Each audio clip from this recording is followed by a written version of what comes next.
The Tourist is a semi-open-world platforming adventure title about which I'm very conflicted. It makes a wonderful first impression, it's colorful, runs at a near flawless 60 FPS, and has a charming voxel-looking aesthetic that takes nods from LEGO, Mario, and Minecraft before adding unique touches all its own. Its musical and graphical charms hum with Nintendo-adjacent energy, and the level designs are wonderfully themed and realized. Even simple acts such as running around the towns themselves are fun. Always doing things its own way, it bucks tradition, moving from Nintendo Switch to other platforms and runs fantastically on all of them. This sounds great, right? Sure, there's a lot to love about it, and I really wanted to, but it does have what I consider one critical shortcoming. What is it? Well, let me tell you.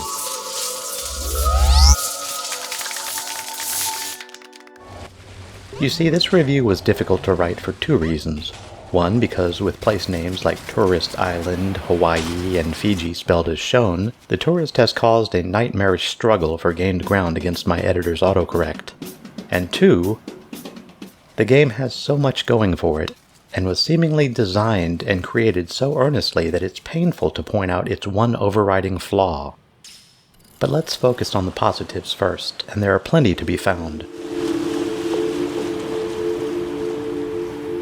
In the game, you, the eponymous tourist, arrive on Touryst Island with accommodations presumably booked at Hotels.com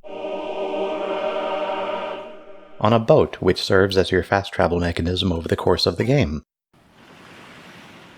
The first 10 minutes of play introduce you to the game mechanics in a gentle fashion before unlocking the main story mission, and over the course of the next 6 to 8 hours that mission has you visiting several island zones, each unlocked by acquiring its related travel guide. Each island zone is thematically different and loosely based in theme and spelling on its own inspiration. Once on the island, your mission will be to unlock its monument. Inside, you'll hop and puzzle through each room to a final boss or sentinel, and after its defeat, you'll reach the monument's core, which you must retrieve and bring back to Touryst Island.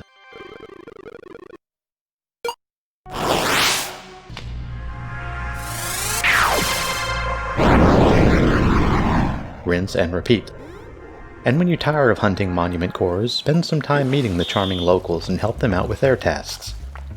Scour the world for scrolls to populate a monument museum, take theme-designated photographs to fill out a photo exhibition, delve into the depths of a diamond mine. One could easily lose oneself for hours just occupying his or her time with minutiae. I could easily mention several additional standout activities, but it's so much more fun to discover them for yourself, so let's just leave the examples there. Along the way, enjoy the quirky humor. Here's an example. This guy who's begging me to clear a room filled with rats so his diamond mine can reopen. And he arbitrarily gives me 1 minute in which to help him. These kinds of bizarre restrictions are obviously not things people do in the real world, but are a stylistic choice wholly consistent with the game's lighthearted tone. And before I forget, I'd like to suggest that you check out our reviews playlist and consider subscribing so you don't miss out on all those delicious future reviews. Now that we've gone through the game's many positives, we must face its Achilles heel. The main problem is that for a platformer, the Tourist doesn't do platforming well. As near as I can tell, it comes down to the odd projection techniques used to maintain the game's blocky aesthetic while trying to give hints as to depth. It's a delicate balance that succeeds more in the former than in the latter. So what do I mean by projection? While a full explanation is beyond the scope of this review, here's a quick summary.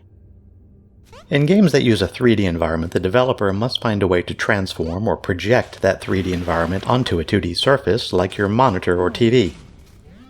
To that end, they must transform or project each vertex from 3D into its 2D equivalent. Part of that process is accomplished via matrix multiplication, and one of two types of projection matrices are typically utilized. One type represents an orthographic projection, which kind of discounts the z or depth coordinate, providing a flat view with no concept of depth. Fez is a good example of this. The other type provides a perspective projection, which utilizes the z-coordinate along with a view frustum to simulate depth by making things further away smaller, as we see in most 3D titles. These are concepts with which every gamer is immediately comfortable, and the Touryst seems like it uses a very slight projection that feels almost orthogonal and somehow wrong. I'm guessing the team wanted to keep its blocky square look as pure as possible while using depth of field to compensate for a shallow perceived depth. To me it doesn't work and makes the platforming feel unnatural somehow. After reading several reviews on the Microsoft Store while preparing this script, I discovered that my feelings are not unique. Some design choices compound this issue and render the challenging jumping segments far more frustrating than fun, which again is a shame because, as we pointed out, a number of the developers' ideas are very clever. So here's an example. These spheres all appear roughly the same size and almost billboarded. And you'd think they were, if not for the drop shadow that appears a half second before you plummet to your death.